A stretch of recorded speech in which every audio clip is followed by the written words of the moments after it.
반갑습니다. 오랜만에 뵙습니다. 오늘은 사무엘서 개론을 말씀드리도록 하겠습니다. 사무엘 상과 사무엘 하를 구별해서 말씀드리지 않고 사무엘 상하를 전체로 묶어서 말씀을 드리도록 하겠습니다. 원래 이 사무엘서는 한 권이었습니다. 이것을 후대에 와서 둘로 나누게 됐습니다. 저는 그런 의미에서 오늘 이 말씀을 나눌 때에 이 전체를 하나로 묶어서 말씀을 드리도록 하겠습니다. 여호수아가 죽고 난 다음에 이스라엘 백성들이 하나님을 거역하고 하나님보다는 우상 숭배하는 데에 열을 올렸고, 그리고 도덕적인 그런 문란함은 말로 표현할 길이 없었습니다. 하지만은 하나님은 계속 그 가나안 땅에 들어가기 전에, 약속의 땅에 들어가기 전에도 하나님은 그들에게 경고한 메시지가 있었습니다. 레위기 26장 14절 이하 39절 말씀에도 하나님은 너희들이 약속의 땅에 들어가서 잘하고 하나님을 잘 섬기면 놀라운 복을 줄 것이지만은 그렇지 아니할 때에는 너희에게 엄청난 진노와 심판이 있을 것을 너무 상세하게 말씀해 주셨습니다. 신명기 28장 15절 말씀부터 68절 말씀에 그 내용에도 보면 정말 후반절에 가서는 복에 대한 말씀과 하나님의 진노에 대한 말씀이 나눠지는 부분에서 진노로 옮겨갔을 때에는 저는 아마 이 성경을 그동안 읽으면서 저는 그 부분 끝까지 아마 눈뜨고 읽은 적이 거의 없었을 것입니다. 너무 무섭습니다. 여호수아 23장 12절로 16절 말씀까지 해도 하나님께서는 그들이 하나님 언약을 배반하면, 그리고 배역하고 배신하고 하나님 떠나면 하나님께서는 그들에게 어떠한 징계로 그들을 처벌하실지 하나님께서 말씀을 다 경고해 주셨습니다. 그럼에도 불구하고 그들은 하나님을 거역하고 그 살기 좋은 땅에서 그동안 광야 생활길에 얼마나 힘들었습니까? 얼마나 고통스러웠습니까? 얼마나 잠자리다운 잠자리 한번 제대로 이 숙면을 취하지 못한 채 얼마나 그들은 힘든 그런 광야 생활을 했습니까? 이제 그들에게 안식처가 생겼습니다. 주거지가 생겼습니다. 농사 지을 수 있는 농토가 생겼습니다. 이런 좋은 환경을 하나님이 허락해 주셨습니다. 그러면 하나님 앞에 잘했어야 될 것입니다. 하나님께 감사했어야 될 것입니다. 그러면 더더욱 하나님을 의지해야만 했었을 것입니다. 그러나 그들은 하나님을 등지고 떠나버립니다.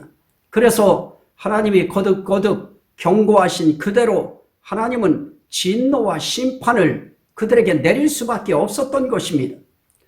그렇게 해서 하나님의 진노와 심판이 내려지면 그러면 그들은 하나님이 곁에 준비해 놓은 그러한 그 시대 속에 그들을 이길 수 있도록 강대국을 만들어 놓으셔서 그들로 하여금 이들을 압제하게 만듭니다. 그러면 얼마나 고통스럽고 얼마나 괴롭겠습니까? 이렇게 그들은 괴로움과 고통 속에서 하나님 버린 혹독한 대가를 몸소 치르면서 암울한 사사시대를 그들은 지날 수밖에 없었던 것입니다. 그래서 이 사사시대는 너무너무 암울한 시대일 수밖에 없었습니다. 그러나 350여 년의 이 사사시대가 끝나갈 무렵쯤 하나님께서는 하나님의 계획을 이스라엘에게 새롭게 펼치시기 위하여 한 인물을 준비해 두셨습니다. 그 사람이 바로 사무엘이라고 하는 그런 하나님의 선지자입니다. 이 사무엘은 삼손을 마지막으로 막을 내리는 이 사사시대와 그리고 사울을 시작으로 막을 여는 이 왕정시대에 이 연결하는, 다시 말씀드리면 사사시대와 왕정시대를 연결하는 이 과도기적인 시대 속에 이 사무엘 선지자가 나타나서, 그가 나타난 것은 아니죠.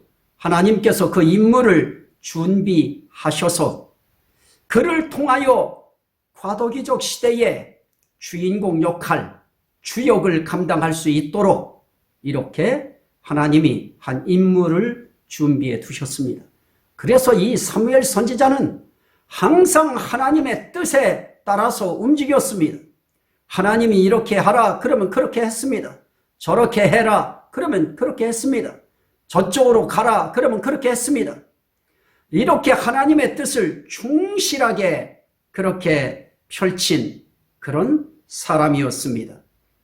하나님께서 사무엘을 통해서 언약의 백성 이스라엘을 하나의 민족 공동체로, 국가 공동체로 하나님은 이렇게 묶으시기를 원하셨습니다. 그래서 하나님은 이제 이 사무엘서를 통하여 무엇을 말씀하시려고 하느냐? 사무엘서는 개인적인 사울이라든지 다윗이라든지 아니면 사무엘이라고 하는 그런 한 인격을 이야기하는 것이 아니고, 하나님은 이제부터는 언약의 공동체로서 민족적이고 국가적인 그런 인격을 이야기하시는 것입니다. 거기에 강조점을 두시는 겁니다. 그래서 우린 이 사무엘서를 공부할 때에 인물사 중심으로 하면 상당히 귀한 것을 놓치기가 쉽습니다. 인물 중심으로 하다 보면 인물의 장단점을 이야기하는 것으로 끝날 수밖에 없습니다. 하지만 그 인물 중심이 아닌 그 한 사람 한 사람을 세워서 하나님의 언약 공동체를 이루어 가시는 이 하나님의 섭리, 이 하나님의 뒤에서 움직이는 하나님의 손길, 이것을 놓쳐버리면 아주 전체를 다 놓치는 것과 마찬가지인 것입니다. 그래서 이 시대는 사사시대 말년부터 다윗 왕의 통치 말기까지의 약 100년간의 역사를 다루고 있는 것입니다. 사무엘상은 최후의 사사이면서 또한 최초의 선지자라고 하는 사무엘의 등장과 또 그의 활동을 중심으로 사울왕의 등극, 그리고 사울왕의 통치, 그리고 사울왕의 타락, 이것이 그 전반부를 차지하고 있습니다. 후반부에는 사울이 타락한 결과 하나님이 사울을 버리십니다. 그리고 차기의 왕으로 다윗이 기름 부음을 받는 그런 모습이 후반부에는 기록되어 있습니다. 이런 사실은 사울을 더욱더 타락시키는 데에 아주 가속화 역할을 하게 되어지는 것입니다. 참 이 한 사람을 하나님께서 자기 위에 그 어떤 다른 사람에게 기름을 부으셨다. 이거 굉장히 곤혹스러운 일일 것입니다. 자기가 건강한 모습으로 눈 이렇게 버럭게 뜨고 이렇게 있는데 자기 아닌 다른 사람을 하나님이 지명하신다. 이건 감내하기 힘든 어려운 일일 것입니다. 그러나 하나님께서는 그가 하나님의 뜻보다 자기 중심으로 움직이기 때문에 하나님은 그를 버리신다고 분명히 말씀을 하셨습니다.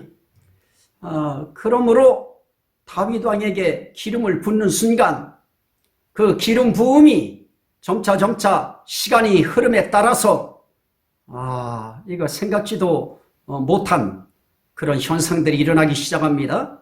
사울이 급속도로 타락하기 시작합니다. 어느 정도로 타락하느냐? 엄격히 말하면 자기의 사위이면서 자기의 부하 군장인 것입니다. 그런데도 용납이 안 되는 것입니다. 가족 사이에도 이 권좌의 문제를 놓고는 도저히 이 용서도 안 되고 배려도 안 되고 넘어갈 수 없는 그런 문제에 직면하게 되어지는 것입니다.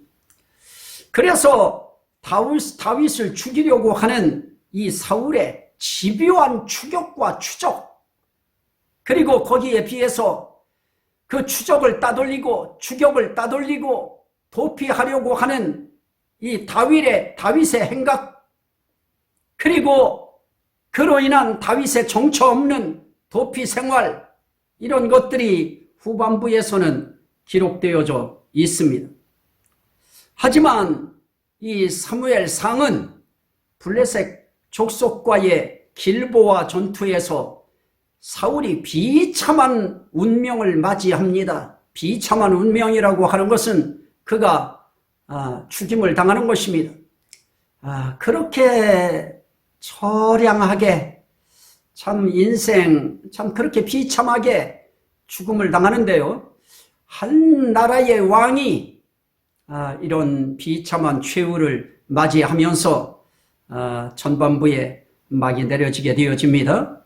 그리고 사울이 하나님을 거역하고 타락해서 이 다윗 한 사람을 추격하고 또 다윗은 그 추격을 피하여 도피하는 그런 가운데 사울의 죽음으로 끝을 맺는 이 사무엘상의 이 암울한 장면들, 그건 왜 생긴 것일까요? 그건 다른 데 문제가 있는 것이 아닙니다. 하나님의 뜻을 기다리지 못하고 성급하게 백성들이 이방 세계에 왕이 있다고 하는 것에 대하여 이방 세계가 잘 되는 것은 왕을 두었기 때문에 잘 되는 것이다. 하나님이 왕이 아니고 인간이 왕이 되는 나라는 강성해진다, 번성한다, 번창한다. 이런 의식이 백성들에게 들어와 있어서 우리에게도 하나님 말고 인간을 왕으로 달라고 그렇게 사무엘 제사장이요 선지자에게 청합니다. 그렇게 청해서 하나님께서 그들에게 정말 사람들이 원하는 그대로 왕을 세워줍니다. 그래서 그들은 왕정 체계를 급기야 이루게 되어집니다. 그런데 어떻습니까? 왕정 체계를 해보니까 인간이 왕이 되는 세대 속에 살아보니까 그들이 편안했을까요? 군인들은 편안했을까요? 날마다 다윗 잡으러 돌아다니느라고 군인들은 쉴 시간이 없었습니다. 안식할 시간이 없었습니다. 그러다 보면 나라의 이 백성들이 잘 먹고 잘 살게 왕 달라고 했던 것인데 왕 세워놨더니 이것은 무엇을 하는 것입니까? 이건 완전히 다윗 왕을 적폐로 삼고 다윗의 적폐를 청산하기 위하여 날마다 다윗을 쫓아서 돌아다니는 것입니다. 그러다 보면 언제 백성들을 위하여 정치 펼칠 시간이 어디 있습니까? 그래서 적폐 청산이라고 하는 그것은 이건 정말 정책으로 내걸 일이 아니고 이건 정말 백성들이 잘 먹고 잘 입고 잘 살 수 있도록 나라의 지도자는 그쪽에 먼저 신경을 쓰고 그러한 적폐 청산의 부분은 이것은 또 다른 임무를 맡은 사람들이 해야 될 그런 일일 것입니다. 하지만 당대에는 왕이 그 모든 일을 다 했습니다. 사법부의 일도 관장했고 군대를 거느리는 일도 관장했고 모든 일을 다 관장했습니다. 그래서 참 이렇게 자기 사위도 아들이라고 자식이라고 자기 아들인데 죽이려고 합니다. 자기 군장 아닙니까? 자기 부하 아닙니까? 그렇게 죽이려고 합니다. 그래서 국론이 분열될 수밖에 없고 국력이 분산될 수밖에 없는 것입니다. 이렇게 성급하게 그들이 왕을 구해서 왕정체계를 이룬 그것이 바로 이렇게 실패하는 원인 가운데 중요한 요인이다 하는 것을 알 수 있습니다. 하지만 실패한 왕정체계 속에서도 하나님은 그 체계를 통하여 하나님의 뜻을 펼치시고 그리고 마음에 합한 한 사람을 예비하시고 연단시키면서 그렇게 준비해 두셨던 것입니다. 그게 바로 다윗이라고 하는 사람입니다. 그래서 사무엘상이 사울 왕의 죽음으로 끝나는 것은 곧 다윗 왕의 등극과 이스라엘 통치로 이어지는 사무엘 하의 배경이 되어지는 것입니다.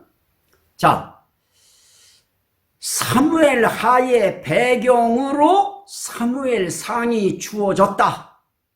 결국 사무엘상을 기점으로 왕정 체계가 무너지는데 사울 왕의 체계가 무너지고 다윗의 왕정 체계로 들어서게 되어진다 하는 것입니다. 이렇게 사무엘상은 사울 왕의 죽음으로 끝나는 거기서 멈추지 않고 다윗을 왕으로 등극시키고 그리고 이스라엘을 통치하게 하시는 그러한 통치의 배경을 만들어주는 것, 사무엘 하의 배경을 만들어주는 것, 그것이 사무엘상이다. 이렇게 생각하시면 되겠습니다. 원래 사무엘서는 초반전에 말씀드렸습니다마는 한 권으로 되어 있었는데 부피가 너무 큰 것입니다. 그래서 부피가 너무 커서 이것을 한 권으로 이렇게 만드는데 처음에는 한 권이었던 것이 1517년 다니엘 본버그라고 하는 사람이 히브리 성경을 개정하여 인쇄하면서부터 상하를 나눠버렸습니다. 그래서 사무엘상이 있고 사무엘하가 있는 것이지 처음에는 사무엘상하가 있는 것이 아니었다. 한 권이었다 하는 그런 점을 우리가 생각해야 될 것입니다. 그리고 사무엘이라고 하는 것은 하나님이 들으셨다 하는 그런 뜻으로 이해되고 있습니다. 사무엘상 1장 20절 말씀에 보면 한나가 임신하고 때가 이름에 아들을 낳아 사무엘이라 이름하였으니 이는 내가 여호와께 그를 구하였다 함이더라. 이렇게 말합니다. 내가 여호와께 그를 구하였다 함이더라. 여호와께 구했다. 그리고 구한 그것을 하나님이 들으셨다. 바로 그런 뜻이 사무엘이라고 하는 뜻입니다. 자, 그냥 너무 사무엘상, 사무엘하, 사무엘서 이렇게 하다 보니까 사무엘에 대한 그런 강조가 약한 것 같아서 한번 이름에 대해서 이야기한 것입니다. 자, 그러면 기자 및 기록 연대를 우리가 알아봐야 되겠는데요. 이것을 누가 기록했느냐 하는 것에 대해서는 정확한 그런 아직까지 증거, 성경 귀절은 없습니다. 하지만 이런 추정은 지금 있는데요. 저는 이 말씀에 대한 기록자가 누구냐라고 할 때 저는 역대상 29장 29절 말씀을 중심으로 해서 이것은 사무엘이 기록했다 하는 것으로 저는 그렇게 믿는 사람입니다. 역대상 29장 29절 말씀에 보면 다윗 왕의 행적은 처음부터 끝까지 선견자 사무엘의 글과 선지자 나단의 글과 선견자 갓의 글에 다 기록되고 그럽니다. 다윗 왕의 행적, 그를 기름 부었던 것도 사무엘입니다. 누구보다도 다윗에 대하여 그 가족을 가서 일일이 형제들을 만나봤기 때문에 다윗에 대해서 잘 알고 있던 사람이 사무엘 선견자일 것입니다. 그렇다고 하면 다윗의 일대기에 있어서 그를 기름 부었고 그러면서 그의 행태를 살펴봤던 그런 사람이 이 다윗에 대하여 기록할 수밖에 없었을 것입니다. 그런데 뭐니 해도 다윗 왕의 행적은 처음부터 끝까지 선견자 사무엘의 글과 선지자 나단의 글과 선견자 갓의 글에 다 기록되고 라고 할 때 여기에 사무엘의 글과 선지자 나단의 글과 이런 말씀이 나타나고 있습니다. 그러면 사무엘 선지자가 살아있던 당시까지에는 이 다윗에 대한 모든 것을 처음부터 끝까지 기록할 수 있었다 하는 것입니다. 그래서 저는 이 사무엘서에 이 사무엘이 기록자일 것이다, 그렇게 저는 믿고 있습니다. 물론 오늘 나단도 있고 갓도 그 글에 다 기록되고 라고 한 것을 보면 이런 사람들이 이 말씀을 기록했다 하는 것으로 우리는 이해하면 될 것 같습니다. 누가 기록했느냐 하는 건 중요하지 않고 하나님이 기록하게 하셔서 이 성경을 기록할 수 있게 했다고 하는 거기에 중요한 의미가 있는 것입니다. 자, 그러면 오늘 이 기록의 목적이 무엇일까요?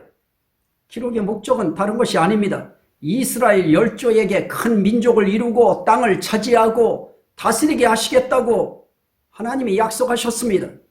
약속하신 하나님께서 약속하신 그대로 다윗의 왕국을 준비하시고 다윗의 왕국을 세우시고 다윗의 왕국을 보호하시는 여호와 하나님이심을 알게 하시려고 이 말씀을 기록하셨다. 이게 바로 기록의 목적입니다. 자, 언약하신 하나님이 언약하신 대로 다윗 왕국을 준비하시고 다윗 왕국을 세우시고 다윗 왕국을 보호하시는 그런 여호와이심을 알게 하는 것, 이것이 바로 기록의 목적입니다.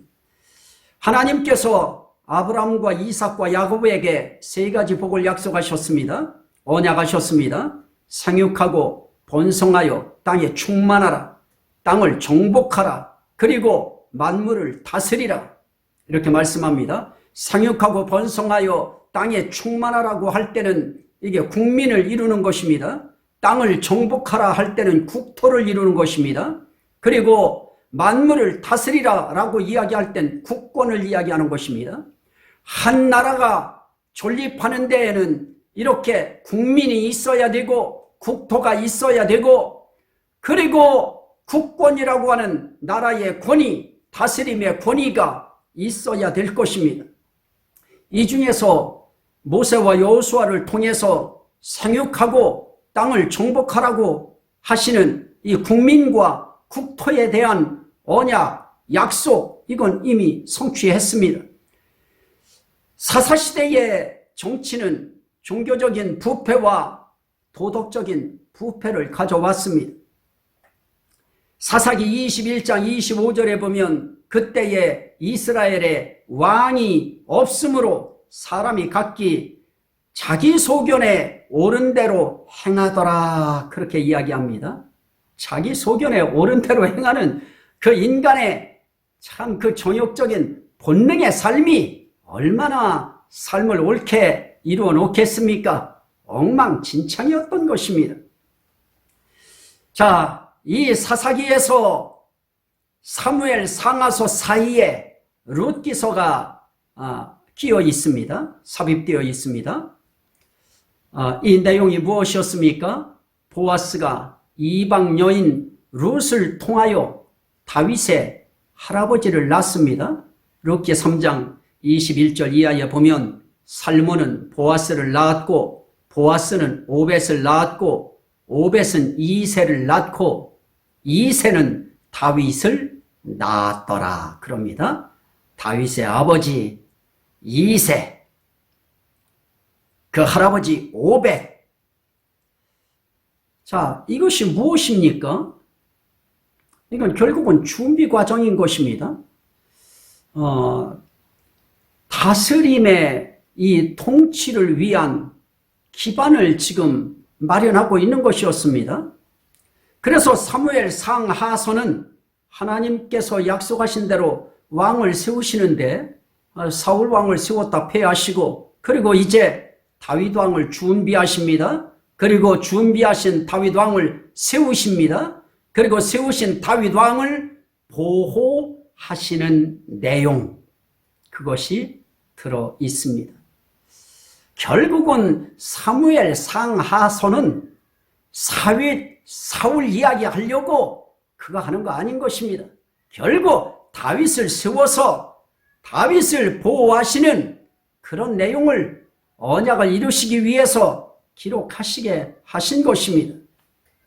그래서 약속하신 대로 하나님은 이루시는 하나님이시다. 그것을 우리에게 가르쳐 주시는 것입니다. 자, 그러면 우린 이 사무엘 상하서의 이 요절을, 어떤 요절을 우리가 중심 요절로 삼을 수 있겠습니까? 저는 사무엘하 23장 5절 말씀을 보았습니다. 하나님이 나로 더불어 영원한 언약을 세우사 만사에 구비하고 견고케 하셨으니 나의 모든 구원과 나의 모든 소원을 어찌 이루지 아니하시랴. 다윗 왕이 고백하는 것입니다. 하나님이 나로 더불어 영원한 언약을 세우사 만사에 구비하고 견고케 하셨으니 나의 모든 구원과 나의 모든 소원을 어찌 이루지 아니하시랴. 하나님이 이렇게 다윗과 더불어서 영원한 언약을 세우셨습니다. 언약만 세우시고 남을 나라 하시는 거 아니십니다. 만사를 구비하십니다. 만사를 준비하십니다. 그리고 만사를 구비하신 다음에 견고케 하시는 것입니다. 자, 우리 하나님은 이렇게 언약하신 대로 언약한 내용을 이루어 나가시고 그걸 위해서 처음에 준비도 하시고 그리고 준비하셔서 다윗 왕을 형통하게 하시고 견고케 하심으로 다윗을 형통하게 하시는 것입니다. 그러니 자연스럽게 구원도 이루어지고 소원도 이루어질 수밖에 없는 것입니다. 우리가 믿는 하나님은 이렇게 한번 약속하시면 한번 약속하신 거 반드시 이루시는 하나님이신 것입니다. 이 하나님을 알리는 것입니다. 오늘 우리는 이 하나님을 붙잡는 것입니다.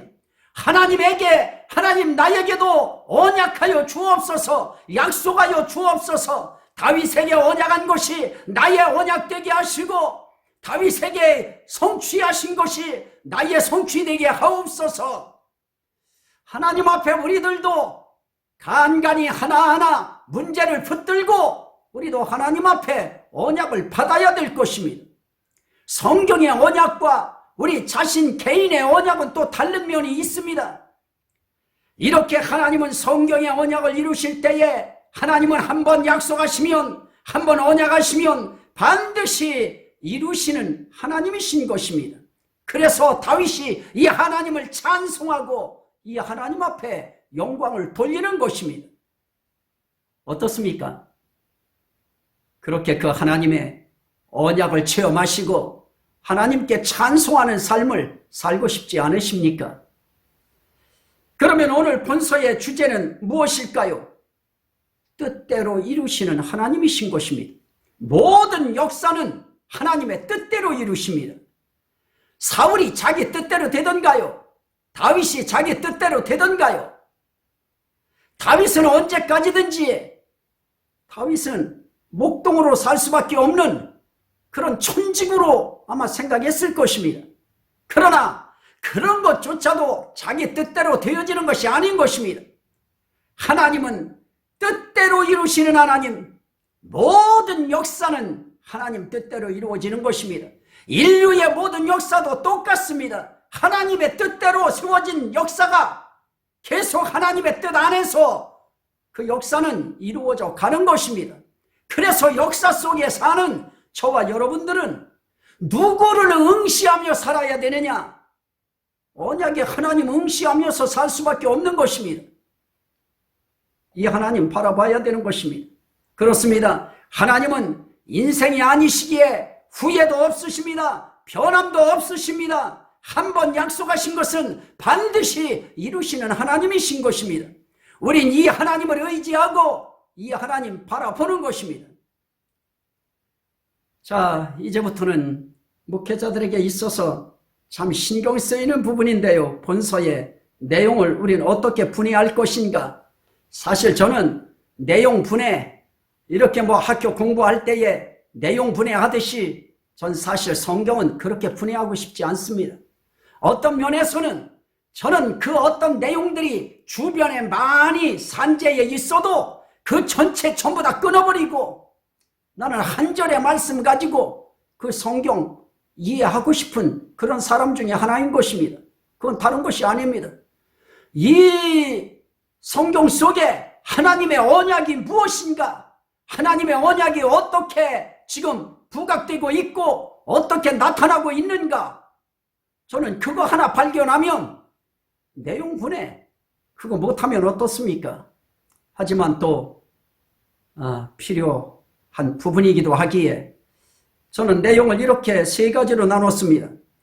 사무엘상 1장부터 시작해서 사무엘상 15장까지 다윗 왕국을 준비하시는 하나님, 다윗 왕국을 준비하시는 하나님.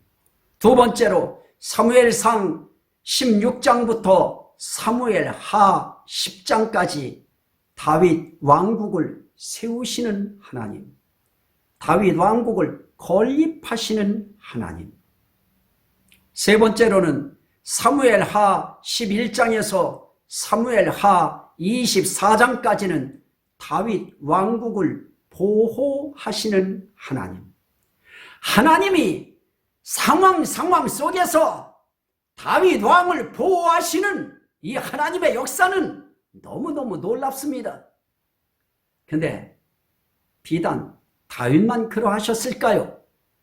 저와 여러분들이 살아오는 인생길에 하나님의 보호하심은 없었습니까? 극단적인 위기, 찰나적인 위기, 아차하는 상황, 이런 상황 속에서 하나님의 보호하심은 없었습니까? 우리에게도 하나님의 보호하심은 지금도 있는 것입니다. 이 하나님이 다윗 왕국을 준비하셨습니다. 그리고 그 다윗 왕국을 세우셨습니다. 그리고 그 다윗 왕국을 보호하셨습니다. 그것이 개인화시키면 다윗 준비하시는 것이고 다윗의 왕국을 준비하시는 것이고 그리고 다윗을 보호하시는 것입니다. 이스라엘 백성들이 볼 때 이방 나라가 잘 되는 것은 왕이 있기 때문이라고 판단하고 사무엘을 통해서 왕 달라고 졸라댑니다. 그래서 그들은 자기들이 보기에 좋은 사울 왕을 그들은 환호했습니다. 물론 하나님이 세우셨습니다. 그러나 하나님은 벌써 그를 세우고 난 다음에 하나님은 이미 벌써 다윗을 준비하고 계셨습니다. 사울을 패하고 다윗을 세우시는 것입니다. 비록 다윗이 실수하고 범죄해도 끝까지 보호하시는 그런 하나님을 그리고 있습니다. 자, 본서의 그러면 신학적인 의미는 무엇일까요? 좀 전에 말씀드린 것과 마찬가지로 하나님의 언약은 범죄와 관계없이 이루시는 하나님을 계시하고 있는 것입니다.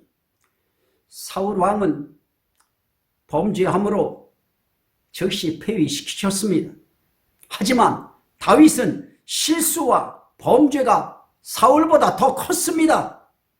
그러함에도 징계와 용서를 통해서 끝까지 끌고 가시는 것입니다. 약속을 이루시는 하나님을 가르치는 것입니다. 이것이 우리의 소망이요, 이것이 우리의 위로인 것입니다. 정말 우리도 우리의 삶 하나하나, 자기 개인의 삶, 휘장 안에 감추어진 삶, 베일 속에 감추어져 있는 삶, 그 삶을 보면 우리는 하나님 앞에 보호받을 가치가 있는 삶은 아닌 것입니다. 그럼에도 불구하고 언약하신 대로, 약속하신 대로 이루시는 하나님, 이 하나님이 다윗에게만 소망이요, 다윗에게만 위로가 아니고 오늘 저와 여러분들에게도 이 하나님이 소망이고 이 하나님이 위로인 것입니다. 하나님께서는 아브라함과 이삭과 야곱에게 은혜의 언약을 주시고 모세에게 행위의 언약을 주셨습니다. 여러분, 이거 굉장히 중요한 부분입니다. 모세에게 주신 것과 아브라함과 이삭과 야곱에게 주신 이 언약이 결코 같은 언약 아닙니다. 아브라함과 이삭과 야곱에게 주신 것은 은혜의 언약이라고 합니다. 그리고 모세에게 주신 것은 행위 언약인 것입니다. 다윗은 은혜 언약을 적용하셨고 사울은 행위 언약을 적용하셨습니다.